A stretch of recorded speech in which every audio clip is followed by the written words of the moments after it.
Welcome to episode 176 of Watch and Complain. .com. I can say Yeah, .com. that'll work. That's better than biz or What's wrong with biz? Because we don't have that. How many people do you think have actually arrived at that website? WatchAndComplain.biz. No one. They know better. Today we're talking about Knock at the Camera. Knock at the Cabin. Yeah, knock at the cabber. The camera. Knock on the camera. M. Night Shyamalan's movie. Unfortunately. This was... It is funny. So I got home last night and I was asked my opinion of the movie. And we had just watched the night before for my other far better podcast with better people in it. We watched Unbreakable. And Unbreakable is spectacular. It is such a well-done movie. Every part of Unbreakable is well done. Then, I'm not going to bore everybody with the history. Everybody knows M. Night Shyamalan's history. Everybody's a fan of his movies. Unbreakable was his last great movie. Signs was fine until the end, and then it was straight downhill. The Happening. The Happening, fucking The Village. Village. Yeah. I swore. Damn it. You got how much in? I got a minute. Wow. Ridiculous. All right. Well, hopefully YouTube didn't catch that. The little Gave YouTube that one spider out. creatures. I'll try. Next episode. So, back to what I was saying. None of his movies have been very good. None of his movies have been great since Unbreakable. And a lot of people are talking about how this is a return to form for him. So I was very excited to go see it. Yeah. I will say that the movie is not as big a disappointment as a lot of his other recent stuff has been. It's not as disappointing as The Happening. I don't know anything that could be as disappointing as The Happening. It's not as disappointing as The Village, which was junk. It's not as disappointing as Lady in the Water. Certainly not as disappointing as The Visit. But it is disappointing. And Oh, wait, you forgot Old. oh yeah, old. It's so disappointing. Yeah. This has a similar disappointment to Old. Not Old is far worse, but similar to it in that the crux is the disappointing. The twist is you're just like, oh, Yeah. okay. Well, also that doesn't make any sense. Like with Signs, the twist is so it enrages you because it's so stupid. They come to these animals. It rages you, I but a think lot it of enrages people a loved lot it. of people. I think it enrages a lot of people. Signs has so many good, scary moments. What bothers me the most about Signs is it has so many good, scary parts that, dude, and I'll never forget it. And I know I've said it on this podcast before, so I'm going to say it again so you can skip this part. I went and saw it. My wife and I were still dating. We weren't married yet. And it was a packed theater. Like, it was back in the day when people would sit, like, crammed up to next to each other, right? Yeah. Karen was grabbing onto my arm watching the movie. And I looked at other people in the audience because I love to audience watch. And all the girls were, and even some of the guys were like grabbing onto each other, like terrified. Especially that part when they're in the basement. Terrified. And I'm like, I love this. You know, I love... The hand under the door got everyone. For me, it was when the kid backs against the grate and the hand moves. Holy shit, the audience went nuts, man. And as soon as, and I know I brought this up before, so I'm going to be quick. As soon as it got to the end, when, swing away, Jordy, swing away, and he hits the water and the water falls the alien, it melts or burns or whatever. I remember. So Karen was sitting right here, and there was another guy beside Karen and his girlfriend. Me and the guy looked at each other, and we were like, "What the?" Like we were like literally like that look of like. Where you're both like incredulous. You're like, what the fuck is that? And then as we were all walking out, all of us were like, they came to a planet made of water and they're allergic to water. Like everybody had forgotten how good it was because we were all, what the hell? Because of the ending. But they don't assume that there's water on the land. We had this argument before. Everything on Earth is made of water. Yes, but they don't assume, like, they don't assume that a person's going to be thrown at them and 80% of the water is going to fly out of them. That's not how it works. But they're going to stand on the ground and they're going to be like, you know what, my feet are burning. Oh, that's right, because this fucking grass has water in it. It's not how it would work unless it's rained. But I'm sure, but the problem is... What about morning dew? What about when they go out to appreciate the morning sunrise and they're like, fuck, my feet are burning? What we can understand from this movie is that their recon team were horrible at their job. That's right, and that's where I thought you were trying to say the word retcon. Retcon team. That would be the people who do not like all the M. Night Shyamalan movies and try to get rid of them. But I will say about this movie, it has some positives I'll talk about. That's a lot of positive. It's got one overwhelmingly confusing negative that had you and I arguing the entire way out of the theater and in the car ride home. But it was... And I've even looked into that. We'll talk about it later, but wonderful. I've looked into it, and it's still just as fucking annoying and horrible. Stupid. Yeah. Yeah, we'll get into it. But this was the least disappointing M. Night Shyamalan movie I've seen in a bit. That's In a what bit. Sure, yeah. That's what I'll give it. Yeah, okay. It's not... Okay. All right, so let's hear you with your... My dulcet tones. Emmett, with your Emmy-winning dulcet tones, Welcome. and fantastic perspicacity and ability to verbalize perfectly, read what happened in the plot. Welcome to The Plot by Philip McMillan. I forget that's your fucking last name. You know what's fucked too? So do I. My aunt, obviously her last name is Price, and then she got married to a McMillan. So we've had McMillans in my family for 50 years. Are you trying to... And then I forget, oh yeah, McMillan. Maybe I am in your family. Holy shit, and we've had sex. That means our kid's going to be a flipper baby. If we were to get pregnant, it would definitely be you getting pregnant, because you've got the fucking room for it now. Well, yeah, it'll stretch. Yeah, right? And then it'll all be filled again, and then you'll be filled with Phil. At least it won't be anything Holy new. shit. Can you imagine if you were to name your baby Philip or Phil when it's in utero in your wife? That means she's filled with Phil. It fucking makes you think, people. That's what we're here for, is to expand your brain. This Robaxacet is hitting me pretty fucking hard. I think so. Does it hurt? No, my back's fucking great. That's great. How about the Pepsi? I need another one. I'm out of Pepsi. All right, you explain the plot. I'm gonna get a Pepsi. No, we're gonna pause. No, explain the plot. I'm just gonna talk about you while you're gone. Okay. Say something, you bald fuck. It's not my fault. I have hair loss. It's from the surgery. It's not true. I've had hair loss since before the surgery. So, yeah. 1 minute, 37 seconds later. I swear to Christ, if you edit this out. That goddamn garage floor is cold as fuck. And I took off my fucking slippers. Look, you weren't even talking the whole fucking time. All the swearing. I was doing it in my very low dulcet tone. So now, people are going to watch that part, and it's just you sitting there waiting for me to come back. I'm just gonna put it in fast forward, and it's just like, You have a time code. So say I walk to the garage, which is literally, 15 feet away, and you should put a time code at the like 25 minutes for me to come back. no, yeah, it would be like 25 minutes later. You know that. 7-year-old Wen is vacationing with her parents, Eric and Andrew, at their remote cabin in rural Pennsylvania. While staying, Wen is approached by a mysterious stranger named Leonard, played by... Double X, triple X, double D's, the wrestler. He had double D's, yeah.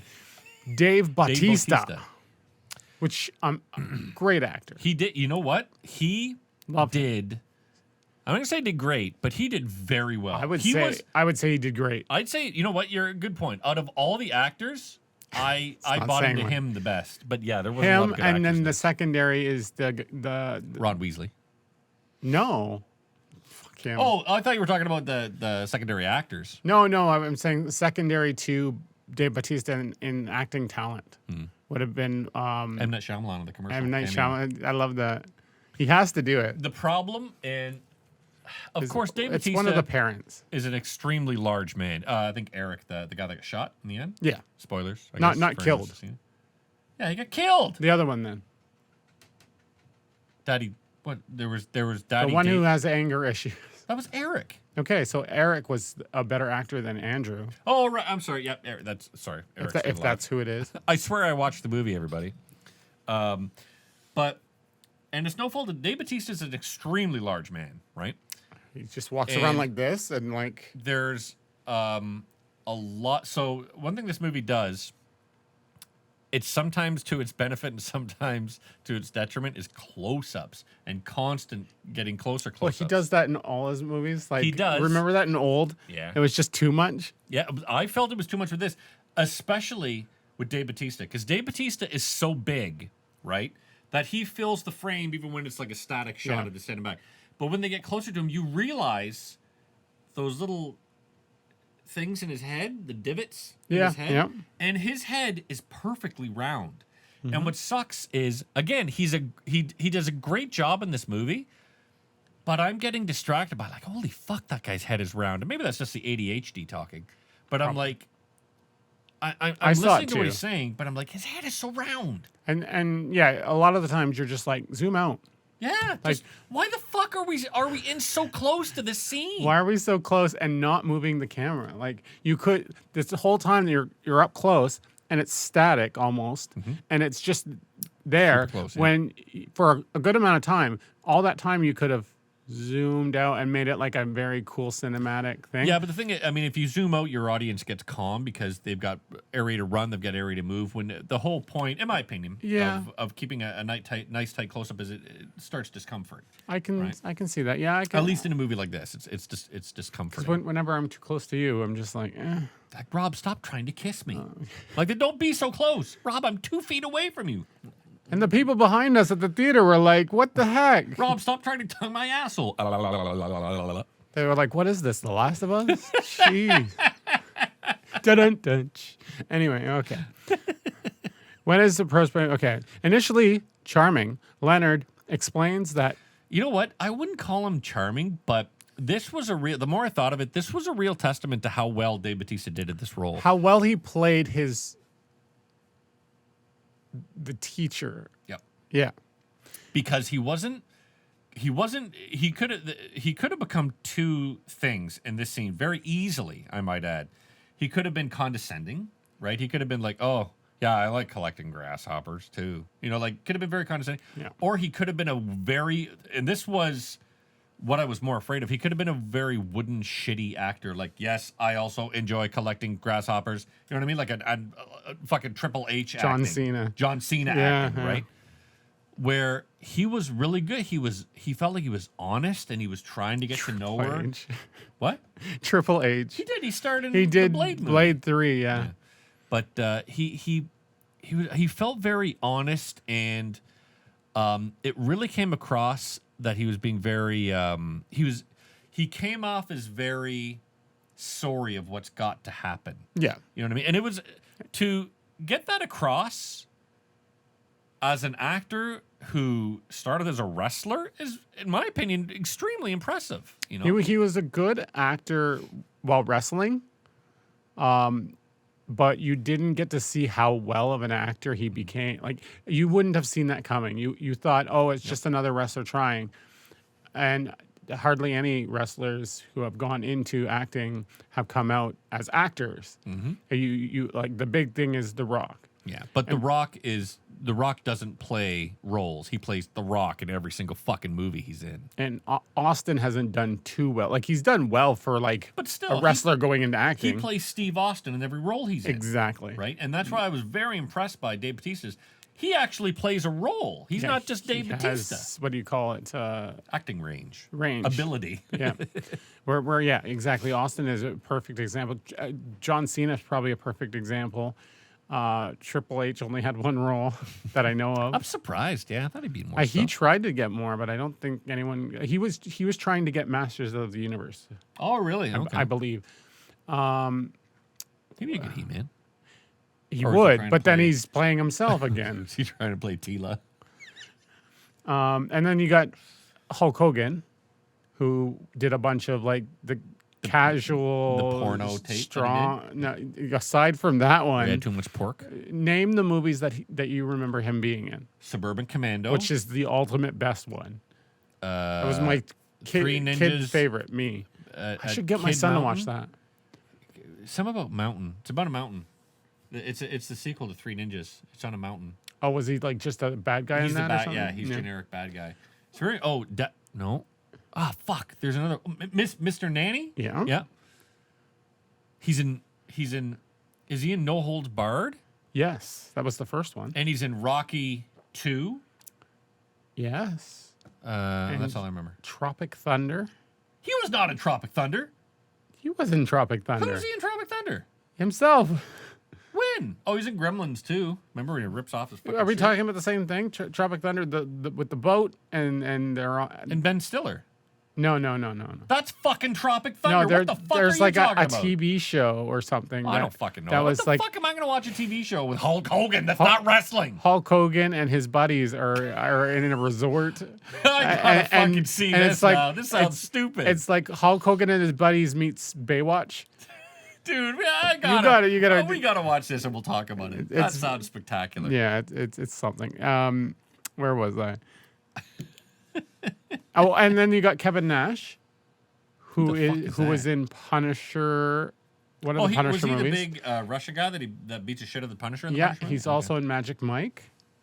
He's one of the dancers. Okay. You know what? You should know this. Haven't you seen the Magic Mike ones over and over again? I have the scratch and sniff sticker book of Magic Mike, so I don't know who anybody is in it. I'm going to look that up on Amazon.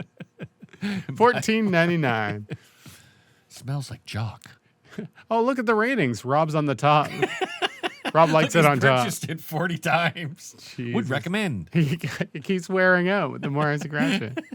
And when you look at the book, everything else is pristine except the assholes and the cocks are all scratched away. And I should say, Undertaker, he was in Suburban Commando. He was in Spurman Commando. He was one of the Sperman Commando. Bad guys. It's a pornography film. Sperman Commando. Sperman My Commando. Hulk Hogan was in it. It was a porno tape. That's what they called it, Sperman Commando. Oh, shit. Andre the Giant was fucking Fezzik in Princess Bride. Exactly. Yes, I remember that. And, while the two spend time together catching grasshoppers, Wen becomes suspicious when 3 other people show up. You think that would make you suspicious? What about how many times he looks towards the forest? Not to mention, so this is where... Every time he has to answer a question. This is where Dave Bautista's I got to part the forest size becomes an issue. Because you're a little small girl, which is what I like to pretend I am a lot of times. Knocks her over. This man is monstrously big. He is humongous. He is the size of the doorway in the house. It takes him 2 minutes to go like this. That's what makes her nervous when he's looking at forward. The fact that this man could literally, if he wanted to, grab her arm and her leg, Take it and rip off. her apart, that should probably make her fucking That would nervous. make the movie interesting. Right? Knocking a cat That's when all he's I'm thinking. taking her body No. and smacking it against the door. He rips off her fucking arm and beats it against the door. Someone delete that. You know you're the one that edits this, so you're the one that's going to have to delete it. Wen becomes suspicious when 3 other people show up with makeshift weapons. I didn't get the makeshift weapons I thing. tried to relate it towards the thing at the end, but I just can't. I don't see it. Okay. But maybe it'll Because say they in go this. into detail, Don't like- say anything spoiler. Shut up. They had to make their own weapons? Well, it's obvious that they made their own Right. weapons. They like But fused 2 weapons together each of them. This poor fucking hot. You know what? They should have like duct tape, and they should have like a lacrosse bat and a fucking and a Nerf gun. But honestly, the weapons were for show. Like, But they made a big deal of like, oh, I had to make my weapon. Like I thought the making of the weapons would be a thing, but it's not. when flees to warn Eric and Andrew, but the visitors break into the cabin before tying them up, with Eric sustaining a concussion. Wow. So he hits the ground and a flash happens. The Flash is in this movie? Yeah, Holy shit. That's part of the waypoint or flashpoint. Flashpoint. The waypoint. I have fucking no interest in Flash. I can't. I'm not going to watch it. That's one movie I won't even be forced to watch. Oh, I can't fucking believe that it'll end up. people I'm worried still it's going to care be about like the Black Flash. Adam, where it's just going to be a flash in the pan. Flash. Leonard and his so what's his face falls down, gets a concussion. While sustaining the concussion, he sees a reflection in the mirror. Something. No, in the light. And I did see that. I looked it up. and there is one there, but it doesn't show like what it is. Wow. You have no clue. It's just whatever he thinks it is. You know what that's called? I want Hallucination. I want people to go and see my movie again and to pay for it so we can get some money. Oh, of course. I'm sure there's a few Easter eggs. And in my history, and I believe anyone's history of watching M. Night Shyamalan movies, there's only been 2 that have ever successfully, once it ends, you're like, oh shit, I want to rewatch that to see anything that I missed. And it's Unbreakable and Sixth Sense. I dare anyone to fucking want to watch Split again. I watched Signs many times. I watched Signs once, and then when it got to that end, I'm like, nope. Leonard and his companions, Sabrina, Adrienne. Are you having a stroke? It's that one word that sets you off. Sabrina, Do you smell Adrienne, burnt toast? and Redmond. Jesus My Christ. gosh. How much Robaxacet did you fucking take? It's a pill party over here. Snorting Robaxacet. I went into that room earlier. There's blue stuff all over the floor. Oh, no, it's green, you fucking idiot. See, my brain is not working. It made you colorblind. Claim to have never met before this day and have no intention to harm the family. But in the last week, they have been compelled by visions and an unknown power to find the family. And again, that makes no sense because we saw all these visions. You're like, okay. And then those visions said, come to the, like, what told them to come to that exact house? I assume they saw visions and then looked it up and then found a message board. Right. They talk about the message board. Where they Discord or whatever. And they're like, there's likewise people, but then they find the 3 other people that have the same visions. Can you imagine? So there's a list of all the Discord channels, and there's anime porn, watch and complain / anime porn. Yeah. And then That's the same thing, yeah. let's go kill people in a cabin. Yeah. Did you get a vision about Asian girl and 2 gay guys? We need to not kill them, but pretend we are so that they kill themselves. I hate to break it to you, but I've shared the video Asian girl and 2 gay guys on Discord. In our watch and complain anime porn channel. They have quite the Discord. Oh, God, that was the worst one so far. You're welcome. The group foresee an upcoming apocalypse in which Leonard claims oceans will rise, a plague will descend, which doesn't, like what? The sky will fall, and finally the plague does happen. And finally an unending darkness will blanket the earth.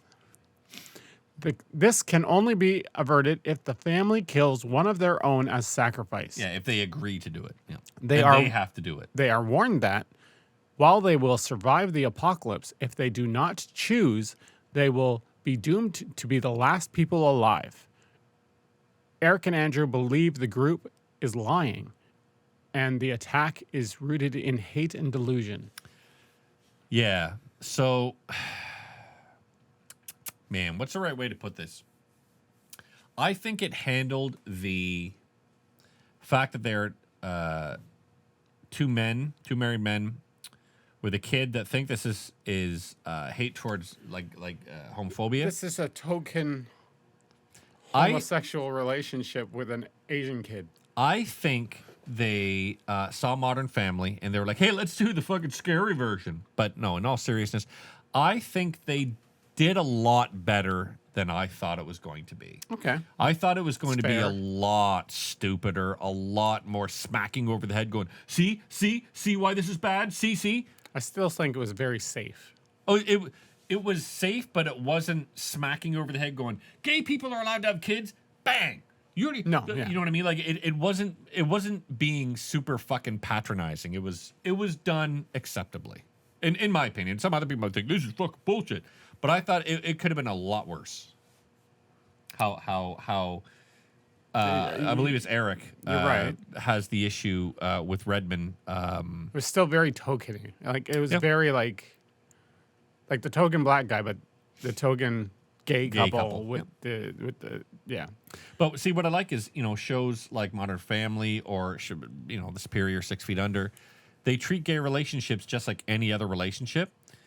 I thought this was going to be a lot more, and a lot, not stereotypical is the wrong word, a lot more like, yeah, just like beating you over the fucking head, where they're like, gay people can be married too, and you're like, yeah, I know that. There's nothing wrong. Gay people can have kids too. Yeah, I get it. Like, dude, I don't have a fucking problem with it. But I feel like, okay, maybe we're not there yet, but like I feel like the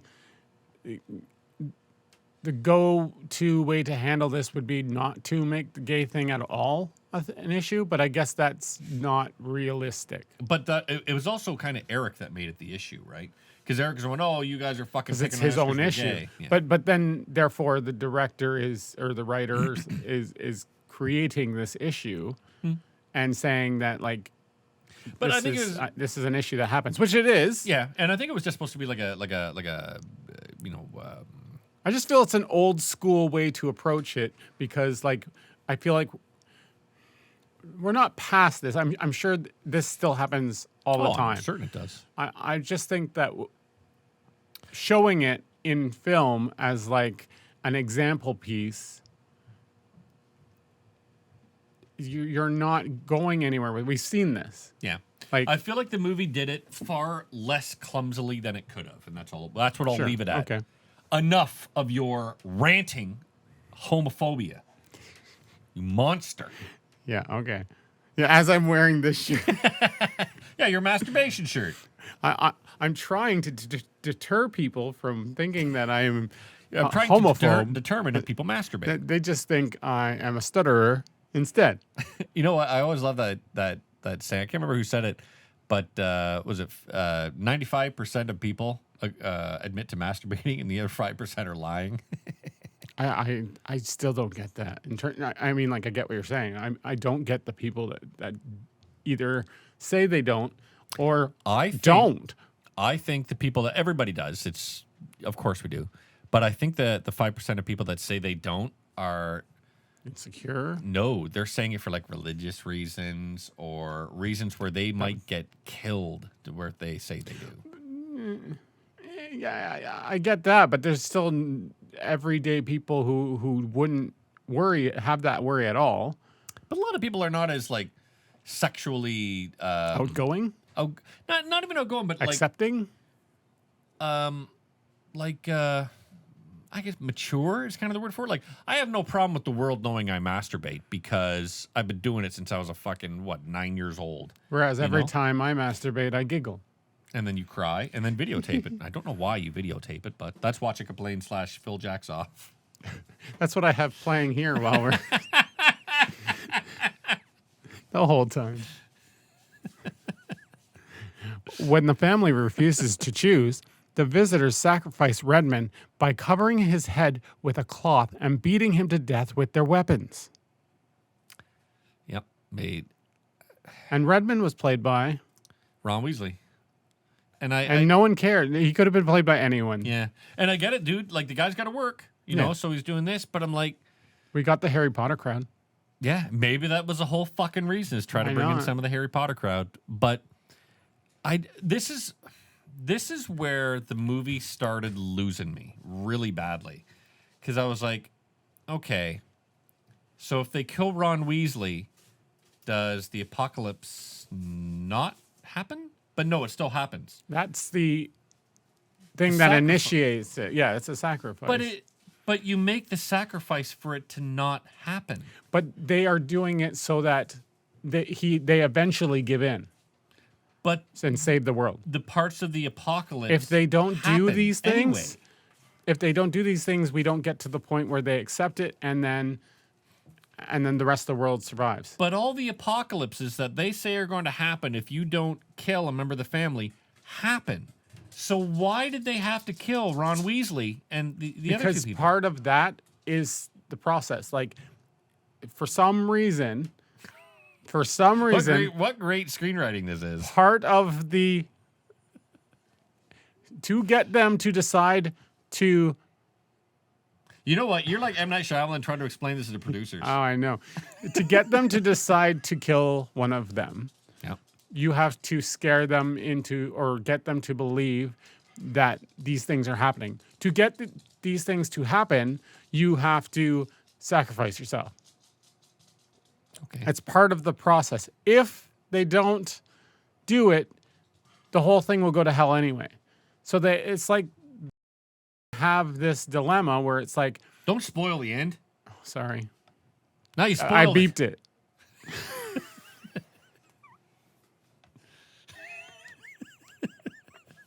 That sound like me swearing. I love editing power. I beeped it. Shut up. I'm going to watch this fucking episode to make sure that you beep it. So it's part of the process. If they chose not to kill themselves, the gay couple might not come to the conclusion that they are going to accept this and go, okay, one of us has to die. It's all part of the what they've been told is the process. Like the only way they're going to accept is if these things align and everything happens in order. Okay. Sure gonna. The movie started losing me here because I'm like, okay, I don't get why they had to kill him. I just explained it horribly to you.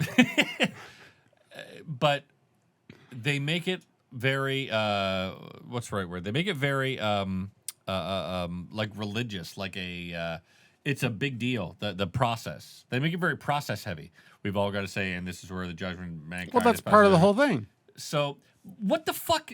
What, like, did they have a vision that said, okay, you might have to kill each other. Here's exactly the words to say. Also, you got to put a fucking bag over your head. Maybe. It just seemed like.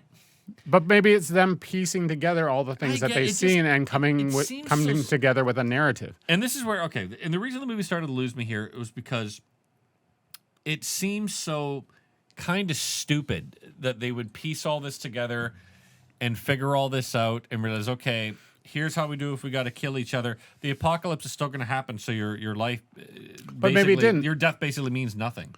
But like if they chose not to go and do this thing to the people in the cabin, then maybe it would have come to an end quicker.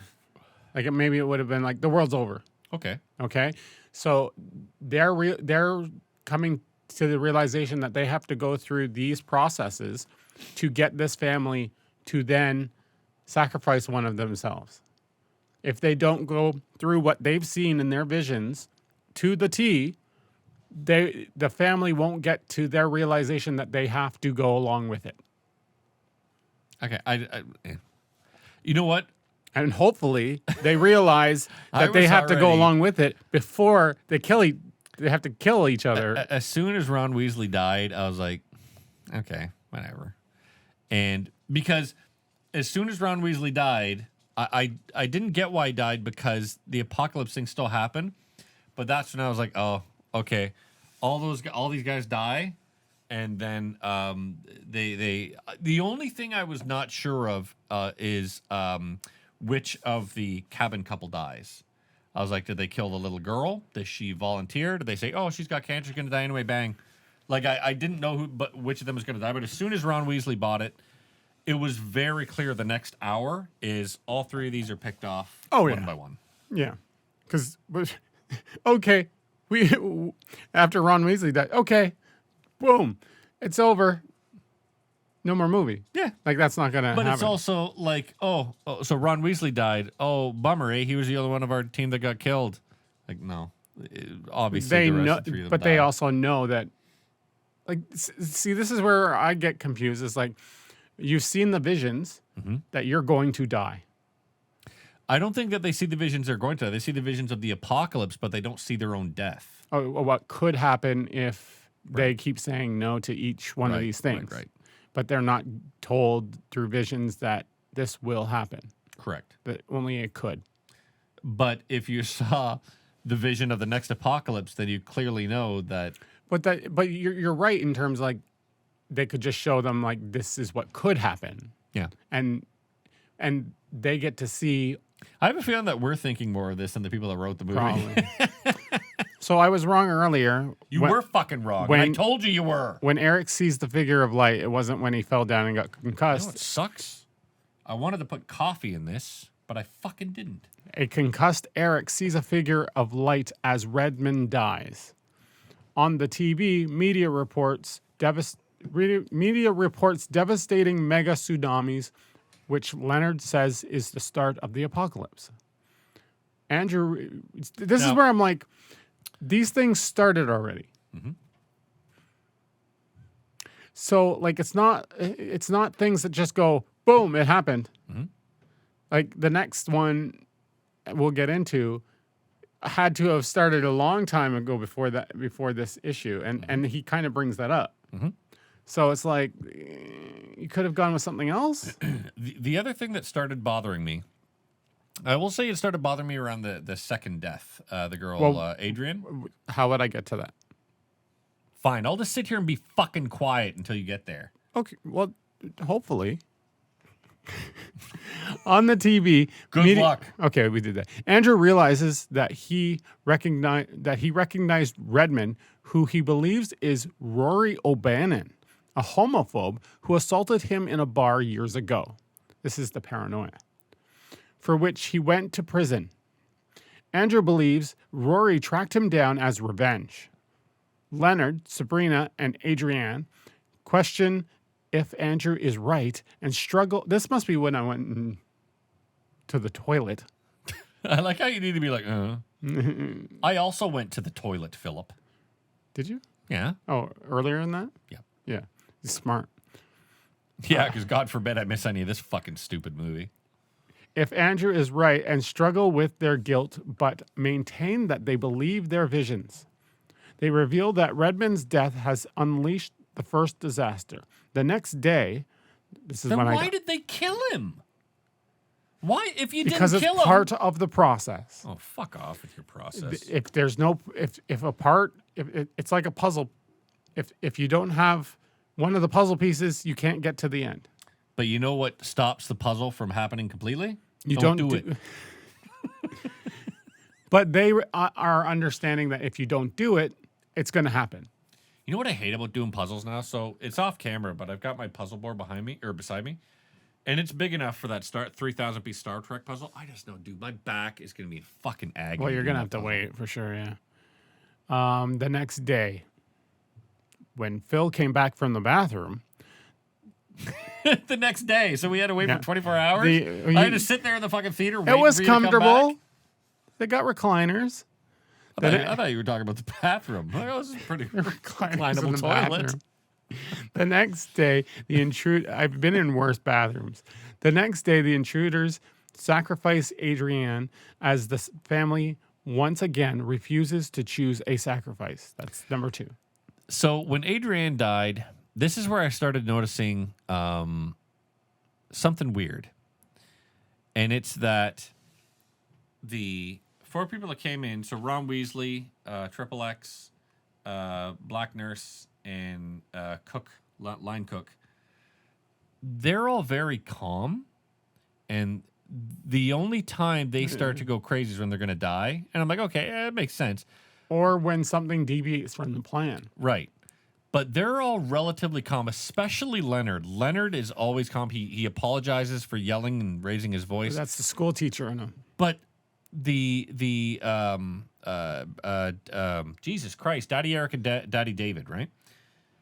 They are the majority of the time constantly, and I understand because they're panicked and whatnot, but they are constantly over the top with their emotions. And then Leonard and his team are very subdued. Yeah. And what started kind of hitting me like a truck was when they'd be like, "What are you talking about? I'm not gonna come with you're homophobe." And then it cuts to David Bautista and it's like, "Look, I understand that you're angry." I'm like, "Guy, that's a very jarring change between the two." And it's supposed to be like a fucking scary, oh my God, I wonder what's gonna happen. And it never gets there because the tension is always deflated by how calm Dave Bautista is. And it's nothing about him playing the role badly. It's just the fact that there was, as soon as Daddy Eric or Daddy David would flare up, Dave Bautista's deep, calm voice would take all the fucking tension out of the scene for me. And I'm like, I don't care. Like, even the stakes, the apocalypse coming, all you have to do is kill someone. I would rather see, in all honesty, how great would it be, like a like, in Sophie's Choice, they yell at her and scream at her. She's got to make the decision when she's on the line. But the rest of the movie is her dealing with that choice. How interesting would it be to kind of have a moment where Daddy David and Eric, I'm worried I'm getting those names wrong, have to really discuss it, have to really have a real discussion on what do we do. And they wait till the end for that. I feel like there's so much more tension in that than there is in what this movie did. If they were put in a room and they had to decide, Yeah, you guys got to decide. One of you's got to come out dead, Whereas, 2 men enter, 1 man leaves. They just give the answer right away. Also, your Asian daughter maybe might leave. Or not. Might be dead. Just kill the daughter. She'd get another one. I heard they adopted her. They have lots of kids. There was plenty in that room. Don't be racist. Looked like they all needed help. Why'd you only get one? How is it that we always assume that I'm going to say the most offensive shit? And How you're was that coming up with offensive? Shit like that. Fuck. The disasters. It doesn't even occur to me to say shit that offensive. Oh, I try to deadpan these things so that you just we go past it and you're just like. I think this is why you and I make very good friends with stuff like this. Because I'm the one that's going to say highly offensive shit, and then you're just going to come in under the table, and I'm going to be like... The disasters continue as a deadly flu virus Oh, that only affects kids. to which children are particularly... Yeah, come on, say it. Spit it out. You can do it, Helen Keller. Particularly vulnerable spreads across the globe. Yeah. Which is one of those things where it's like, okay... You didn't see that coming? Like, it's like right? COVID, I saw coming. It's not like COVID dropped on us in a day. Especially when the fucking disease has a fucking name. Yeah. If it's got a fucking name, then clearly you know what the fuck it is. Andrew insists the disasters are coincidental and the visitors were anticipating pre-scheduled news broadcasting. Did you see how crazy over the top David Tista went when he explained it? No, they're not. I'm trying to explain to you that even that's too much. Sabrina describes how she and the other visitors were led by their visions to find each other online. How much more tension would there have been if he was not a school teacher, but he was instead like he was because he was a bartender too, but if he was like a correctional officer on death row, and he's big and when he's got to intimidate, he's got to get looming. So he's very scary and intimidating. Wouldn't you treat prisoners the same way you would treat children in a... No, because prisoners might fucking rip your head off or strangle you or something. Kids right? would too if they could. Yeah, but you could just punch them. But the point is, it would have been better if he was a bit more menacing, and he's not. And no, again, I like how sucks some of the tension out. Batista was perfect. He did as the role he was set to do. Absolutely, I'm saying I would like his role to be different. I would like him to be a bit more menacing. It's the way it came across. You expect that, but he was the school teacher, and he was like very calming. He's been trained well. He's handled himself well with kids. Don't go there. Just keep on digging yourself in that hole. Andrew manages to escape. He's been trained well to deal with kids. Don't you have to be? No, I just threw myself into. You have a teacher in the household. Do we? No, Karen's she works in the office. Oh, I thought she was a teacher. I assumed. I should be a teacher. I'm an ass. You mean? I'm an ass. And then bleep the rest of that. I'm an ass you be. That's a new Pokemon. I want the wild ass you me. Oh. Okay. This is so stupid. The wild ass UV has fainted.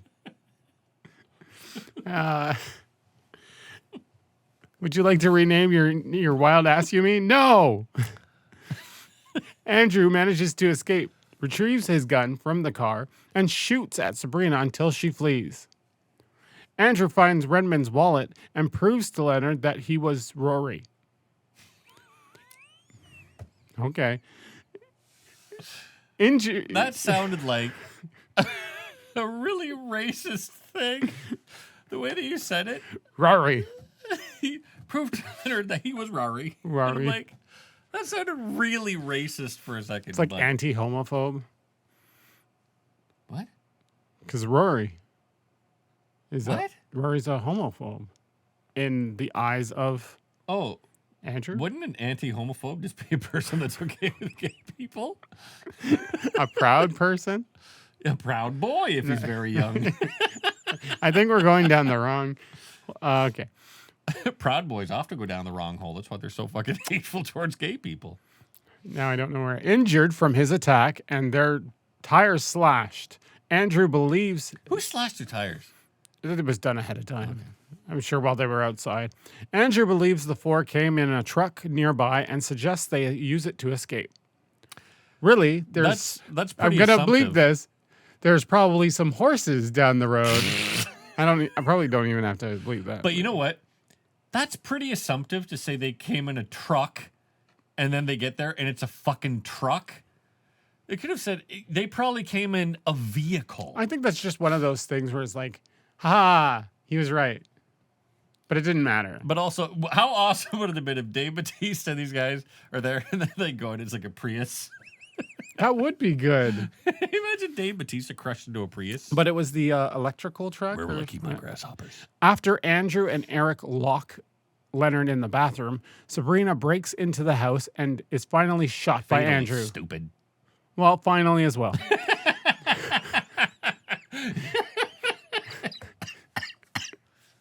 I killed Rob. Finally as well. That was good. Leonard tricks Andrew into coming into the bathroom. I'm sure there's many places that they came in that house. Finally as well. Finally came. Leonard what is wrong with you? That was funny. I don't know what it is, but that was fucking funny. Oh. Thinking he escaped out of the window, which is funny because that window is. Window. That's why we were like, clearly he didn't fucking leave. Look at the size of Dave Bautista in that little tiny window. They're like, oh, maybe he's still here. And you're like, you fucking think? He couldn't even get his arm out the fucking window. Maybe he asked And me. you think, why the fuck when these guys have stood in a room with this tower of a man in front of them and they're like, he probably went out the window. Maybe Weasley taught him some magic tricks. Oh, there we go. Expelliarmus, or no, Bonus Bodius Smallius. And then he like jumps out the window. Bonus Bodius. Thinking he is Leviosa. and overpowers him, stealing the gun. Okay. They shot him In the arm. in the arm. Leonard sacrifices Sabrina, and the broadcast shows spontaneous plane crashes taking place around the world. This was so stupid. I liked it, but it was like, it seemed like they used the same CG multiple times. Same fucking like Yeah. Adobe Premiere. It's like, the same "Zoop." little CG. and then you see the next one. It's like, wait, that's just turned around. I thought what would have been really cool is if they're having the whole conversation, they start going, the fucking sky's darkening, whatever. How cool would it have been that they walk and like a fucking plane just smashes like right beside the goddamn cabin? They had one that came kind of Yeah, close, that they saw. Yeah. but yeah, it should have. That would have been funny if. We'll get to it. If Dave Bautista's like, hey guys, I can give you the answer and everything. I'll say it now, but when the house catches on fire and the tree falls on it, a plane should have just hit it after. Just like totally. And then a Totally. person who had lupus fell. And then you see one guy that was in a helicopter, or not a helicopter, a parachute. falls And in then the fire. tsunami hits it to put it out. Puts it out. And the guy's like, oh, thank God it didn't burn. Ah! It's crushed by the fucking water. It's okay, Rob. And then he's like, oh my It's God, okay. I have perineum 6 or whatever that fucking disease was called. And he dies. What was the disease called that was killing all the kids? I think it was called... Lupus. It wasn't fucking lupus. I don't know. I think it was called perineum. I think it was called Jungle Trail 6. We've gone 50 minutes. Oh my God. Leonard sacrifice. Oh. Is it where he... Finally. Realizing that this show has gone too long. Speaking of shows gone too long, this podcast. That's what I'm talking about. Realizing their time is almost up, Leonard takes the three onto the back deck as the sky begins to blacken. Leonard tells them that after his death, they will only have a few minutes to decide before it is too late. Leonard sacrifices himself by slashing his own throat.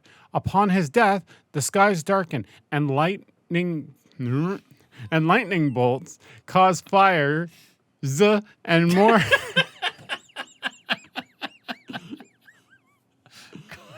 and more planes to fall. Our house is on fire. My God, where do we run? We're surrounded by fire. Do you think I have a learning disability, Rob? No, I think you have an annoying friend that points ADHD? out every single Something. thing you say. This is why it was so hard in school to do that. You know how everyone reads a sentence or a paragraph? I was like, please don't pick me. Or I'd read one ahead of time and be like, pick me for this one. As long as you were reading Fahrenheit 451. All the books were consumed in the fires. The fires. All right. Leonard sacrifices himself. Okay, we did that. Upon his death, the sky. Oh, did that. Eric now believes that the events are real. Woo! Woo! And that the intruders represent the 4 horsemen of the apocalypse. Which is what we beeped earlier. Not wanting to sacrifice, he saw a vision. What? Of Andrew and an adult Wen. Not wanting. Oh, that's right. Remember, he said, "Oh, I've seen her, and she goes in the future, and she's a lawyer, and or a therapist or something. I don't care what." And you guys go out to dinner. In not her wanting when to grow up in a destroyed world, Eric offers himself as the sacrifice. He reveals that in the light during Redmond's sacrifice, he saw a vision of Andrew and an adult Wen. Yeah. He volunteers himself as tribute. I know that means something from Hunger Games. Eric feels that they were chosen to sacrifice their family because their family's love was pure. No one else's. No. Andrew reluctantly Except ours. Andrew reluctantly shoots and kills Eric before lightning strikes set the cabin on fire. Okay. Yep. Andrew and Wen find that was a hubris part because it was like lightning strikes, lights the cabin on fire. Other things are lit on fire, like trees. The tree falls over, hits the cabin. The cabin explodes. The tree hated that fucking cabin. The 4 horsemen hate that cabin.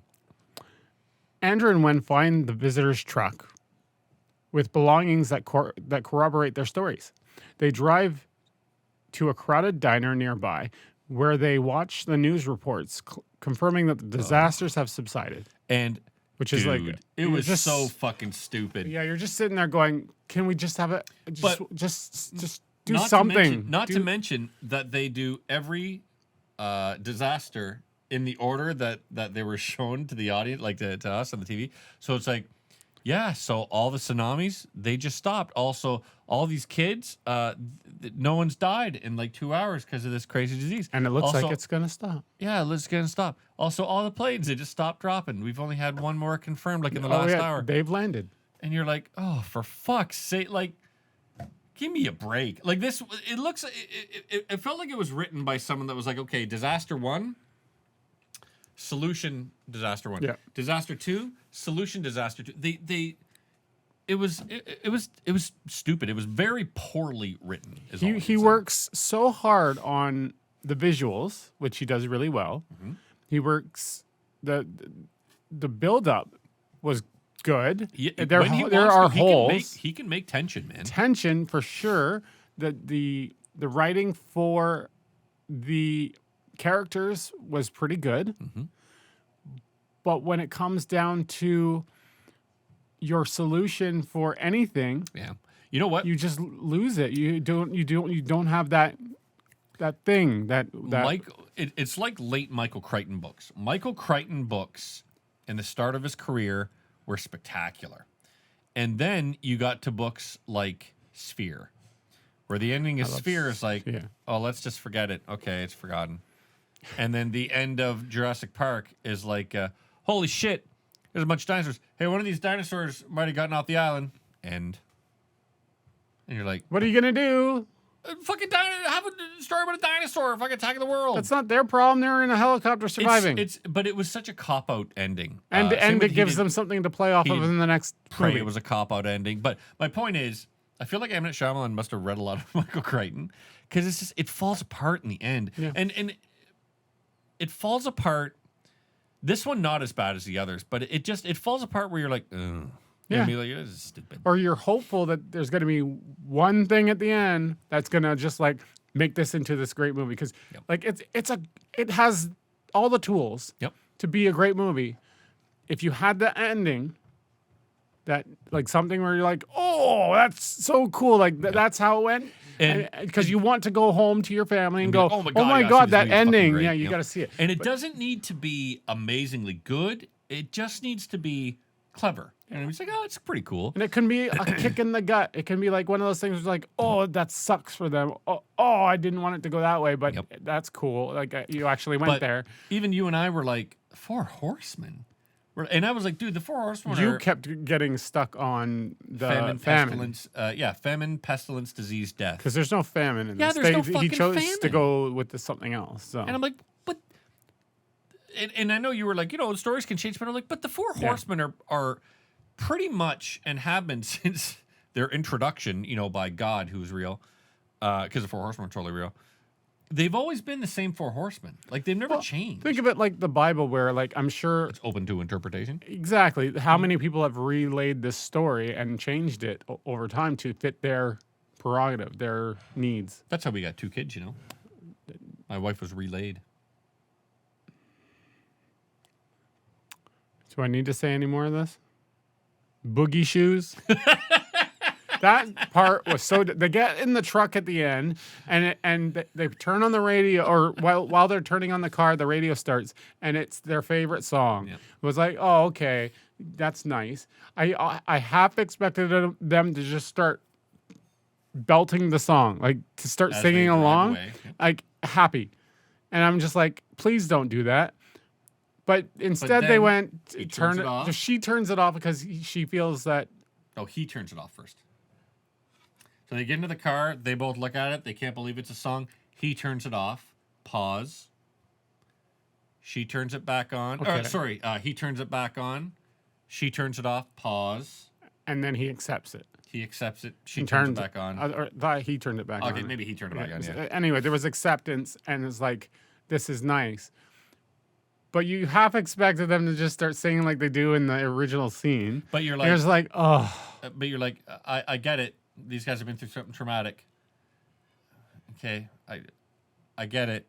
Oh, she's turning off again. Okay, I mean, we get it. Like it was that, and it's a small. It's like I want to say like maybe a minute, but the scene could have been done better in like fucking 10 seconds, 20 seconds. I'm putting you on the spot in the moment, but how would you hook this at the end? For me personally, I love the look of this Boogie Shoes song comes on, and they both kind of look at it and both incredulous. One, maybe the dad goes to reach for it. She stops his hand, and they're like, "No, let's listen to this." And that's when he kind of like, "Okay, all right, we can do this." And then they drive off. Because that's effectively what happened in that back and forth and back and forth. Well, I'm just saying, like, would you not give it a different crux at the end? Like a different... No, I thought it was fine. I didn't. It just needed to be like, no, stop. It's okay. We'll recover from this. That's what the hand stopping him from turning it off would be. I wanted a twist. You know what they should have done? They should have done that the other Eric, the dad that got shot, he pulls open the door and fucking throws out Daddy David. And he's like, psych! And then he jumps in the car and starts driving away. And then as they're driving away, Daddy Eric gets up and fucking pulls off a mask, and it's Dave Bautista. Explain your initial prediction of it being a escape room. Yeah, so as it started going, I'm like, okay, I don't think it's the apocalypse, because that feels like a cop-out, which it ended up being. Too easy. Yeah, too easy. It ended up being. I feel like, do you ever see the movie The Game? It's a great David Fincher movie with Michael Douglas. But I did see Escape Room and Escape Room 2. It's time to play the game with Triple H. Triple H. I know my wrestling. I know there's a Triple H, and there's a Hulk Hogan, and there's a Macho Man, and there's a Macho Man's your favorite. De-Evolution X. De-Evolution and there's X. An Evolution X. They're all apes. And there's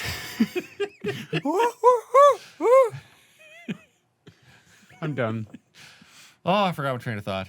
What am I talking about? I would just so I have thought it was them. going to be an escape room because, so in the game, everybody is in on it except Michael Douglas, and they kind of use it to kind of teach him a lesson, but they also do it as his birthday present. Spoiler. Where everyone is in on it except him.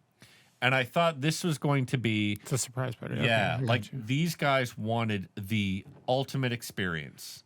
And that's what this was. Kind of like rape play. Effectively. Yeah. I wouldn't go I with don't rape know play, what but, that is. But yeah, like that. Like it was something so severe. Or it could have been like, hey, it's a test of something for the daughter. You know what I mean? Like something real that all the shit was made up. That'd be really cool if it was if it was at like a thing of like in this world you have to put your kid through a traumatic experience to teach them how to approach this kind of situation. Because maybe there has been some sort of apocalypse and you've got to see how the kid is going to deal with shit like that. Like or just it's a straight up thing where it's like we got to just teach you to be careful in life or all this shit's going to go down. Like fucking Arrested Development with the guy that loses his arm, and that's why you never leave the lights on. At the end, the kid is just standing there. Everyone's covered in blood, and then they get up, and it's like a show, and it's like, yes. The kid's just in a blanket shivering. We hope you've learned your lesson. Stop fucking leaving the kitchen fridge. Stop leaving the fridge door open. We're going to pray away your Asian. Prasian. Yeah, Asian. But yeah, something like that at least would have grounded it in reality, and in my opinion, would have been an interesting twist. But no, they copped out, and it's a real fucking stupid apocalypse. I just wanted the truck to ride down the street, and then the tsunami to hit the plane. like they're dead anyway. Whatever. How many How would you rate adopted Asian this? children would you Out give of this out of 10? Well, 3 is too much. No. I didn't even think of this ahead of time. 6. 6 Asian children out of 10? 6 Asian children out of 10 children So adopted. Those 4 are just gonna get killed. Those 4 stay at the fucking. Stay at the home. They get turned into cat food, and the We other just 6 get find adopted. 4 gay couples to take them. No, Or, it'd be- or we call Angelina Jolie. Oh, there we are. Yep. For What me, would you rate it? It was a solid 5. It wasn't terrible. Wasn't good. So It was solid 5. good to a point. And then disappointing. I give it a solid 5. And that disappointment, he just doesn't get that disappointment ends up messing up your whole movie. How we feel about the rest of the movie, even if the rest of the movie was great. Yep. We're sorry that you have been watching. You know what I watched? So the morning of, when we were supposed to go to the movies, I watched a fucking fantastic Korean horror movie from, I think, oh Christ, I don't know, the middle, like 2010 to 2020, called I Saw the Devil. It fucking rules. With the elevator? No, that's the devil, dumbass. Yeah, you saw it. So I Saw the Devil is a great Korean movie. It's if you got a weak stomach, it's not for people with weak stomachs. It's pretty gory. Rob likes gory messes But of movies. my fuck, it was great. And then I went and saw this movie, and I was like, Eh, hey, you know what was really good? I Saw the Devil. just couldn't shut up about it. We've been watching. No, wait, that's not right. We are do complaining about. we- No, that's not, yeah. yeah. What the fuck is it? We're sorry you've been watching. I bought a shirt. Turtle sticker turtle, tea turtle. What's it called? Sticker mule. Tea turtle's another thing. If we you buy want a lot of shirt- shirts from. Link is at the bottom. You can make your own. Yep. Just put me on a shirt.